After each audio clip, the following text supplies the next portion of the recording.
Shabbat shalom, everyone. I hope you're doing as well as can be expected with what's going on in the world. As time is wont to do, it marches on, and the Torah continues. And in the many, many weeks of crazily eerie parshiot, we have the story of Sodom and Gomorrah, Sodom ve'Amorah, and of course also of Avraham when he was first circumcised in his tent in the most painful days post-circumcision, apparently. Angels came upon him. He thought they were people. He hastened to prepare food for them, and the angels delivered the message that Sarah and Avraham would have a child who would be Yitzchak. But of course, Avraham already had a child with his handmaiden Hagar, who is famously known as the father of Islam, while Yitzchak is the father of Judaism, descended from Abraham. So it's eerie. There's a number of things that are eerie about this week's parsha. So the first thing is that the fact that we have this very clear sort of branching from Abraham that Ishmael is the father of Islam. He's told, it says here in the Torah, but do not be concerned. Sarah tells you to cast out Ishmael and Hagar because she's tired of seeing them. She thinks they're a bad influence on Yitzchak. Unclear why, but Abraham is uncomfortable that Sarah is asking for his son to be cast out, and so God says to Abraham, "Be not displeased concerning Ishmael. Whatever Sarah tells you, hearken to her. For Isaac will be called your seed, but also the son of the handmaid I will make into a nation because he is your seed." Like it's in the Torah that Islam will exist. It's insane. It's really crazy that things that happen in the Torah actually happened. I find that so. I just really can't wrap my mind around it. Okay, so as we see, we've talked about this before, that perhaps the root of this conflict between Islam and Judaism is the fact that Ishmael was always the sort of cast out, redheaded stepchild, never felt fully loved by Abraham, and has this sort of grudge against Yitzchak and Yitzchak's descendants, the Jewish people. We can't say that it's just that. There's so much more. It's so much more complex, but it's just eerie again that we're in these parshiot talking about it. And then the next thing that's so eerie is the story of Sodom and Gomorrah. So Abraham's cousin Lot lives there, and God tells Abraham, "I'm going to destroy this city." And Abraham is like, "Can you really are going to destroy this place just because there are evil people in it? It's so unlike you. It's far from you to do something like this. What if there are 50 good people? What if there are 100 good people? What if there are 50 good people? What if there are even 10 good people? Would you consider not destroying the city?"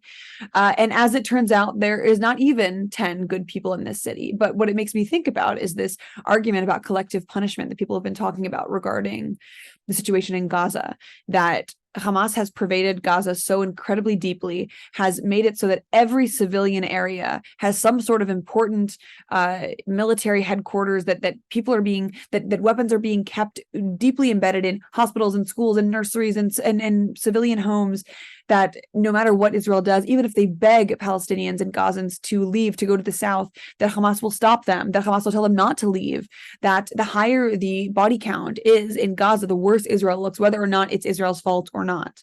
As we just saw this afternoon, I saw some extremely disturbing videos of people who had been trying to flee the north of Gaza as instructed by the Israeli government to leave the areas that they were trying to particularly neutralized, because they are areas that are important to Hamas and will keep them from doing another October 7th again. These Palestinians tried to flee northern Gaza, and Hamas gunned them down in the streets. It is incredibly disturbing. I was glad to see that my humanity wasn't gone, because I'm horrified and sickened and disgusted at the things that the Palestinians who lived in Gaza were celebrating in the streets on the day of October 7th and afterward. It is horrifying. And again, we cannot say that all the Palestinians are against Hamas. We're seeing in, these polls that Hamas has been very unpopular with the Palestinians, but that's in regard to city planning and healthcare.